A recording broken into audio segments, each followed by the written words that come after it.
America వచ్చిన 2 సంవత్సరాల్లో ఈరోజు మొదలుపెట్టాలి అనిపించింది. చిన్న చిన్న దృశ్యాలు చిత్రీకరించాలని అనుకుంటున్నాను. ఇది న్యూయార్క్ ఎత్తున ఉన్న 98వ వీధి. నేను అప్పుడప్పుడు ఇక్కడికి వస్తూ ఉంటాను. జుట్టు బాగా పెరిగిపోయింది. త్వరలోనే దుకాణానికి వెళ్ళి కత్తిరించుకోవాలి. బయట చాలా చలిగా ఉంది. అందుకే వెచ్చని దుస్తులు ధరించాను. ఈ దగ్గరలో ఉన్న ఒక దుకాణాన్ని మీకు చూపిస్తాను. ఇందులో ఖరీదైన వస్తువులు చాలా తక్కువ ధరకే అమ్ముతారు. అలా దారిలో వెళ్తుండగా నాకు ఒక వాహనం కనిపించింది. అది మీకు తెలిసే ఉంటుందని అనుకుంటున్నాను. దాన్ని తెలుగులో ఏమంటారో నాకు తెలియదు. బహుశా నేను వెళ్ళవలసిన దుకాణం దగ్గరలోకి వచ్చాననుకుంటా. అదిగో కనిపిస్తుంది కదా, అదే ఆ దుకాణం. లోపలికి వెళ్ళగానే మొదటగా నాకు కనిపించింది మగవారి దుస్తులు.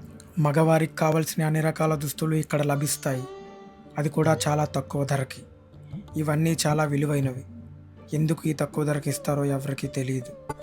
బహుశా ఇక్కడ అవే కాకుండా ఇంట్లో వాడుకునే ప్రతి ఒక్క వస్తువు దొరుకుతాయి. వాటితో పాటు పుస్తకాలు కూడా దొరుకుతాయి. ఇందులో దొరకనిదంటూ ఏది ఉండదు.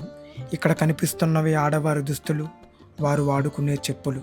అలా ముందుకు వెళ్ళగానే నాకు దారిలో ఒక గాజు వస్తువు కనిపించింది. దాని విలువ మన భారతదేశపు డబ్బులో 8,000. ఆ చిన్న వస్తువు విలువ 8,000. ఆ పక్కనే ఉన్న కుర్చీని చూశాను. దాని విలువ భారతదేశపు డబ్బులో 3,500 దాకా ఉంటుంది. ఇక్కడ ప్రతి ఒక్క వస్తువు చాలా తక్కువ ధరకే దొరుకుతూ ఉంటాయి. చాలామంది ఇక్కడికి వచ్చి కొనుక్కొని వెళ్తూ ఉంటారు. అలాగే నేను అప్పుడప్పుడు చూస్తూ ఉంటాను. ఇక్కడ అన్ని రకాల వస్తువులు దొరుకుతాయి. నాకు కూడా ఎందుకో ఏదో ఒకటి తీసుకొని ప్రయత్నించాలి అనిపించింది. అందుకే అన్నీ వెతికాను. వెతుకుతూ ఉన్న క్రమంలో నాకు ఒక చొక్కా కనిపించింది. దాన్ని తీసుకొని వెళ్ళి ప్రయత్నించి చూశాను. నాకెందుకో సరిగ్గా అనిపించలేదు. దాని ధర కూడా చాలా ఎక్కువగా అనిపించింది. అందుకే వాటిని అక్కడే వదిలేసి వెనక్కి వెళ్ళిపోతున్నాను. ఈరోజు ఎందుకో నా మనసుకు ఏమీ నచ్చలేదు. అందుకే ఏమీ తీసుకోకుండా వెనక్కి వెళ్ళిపోతున్నాను. కొన్నిసార్లు మనం ఎంత ప్రయత్నించినా మనకు నచ్చినవి దొరకవు అంటే ఇలాగే ఉంటుందేమో అనిపించింది. అలాగే కొంచెం ముందుకు వెళ్తుంటే టెస్లా వాహనం కనిపించింది. చూడడానికి చాలా అందంగా ఉంది.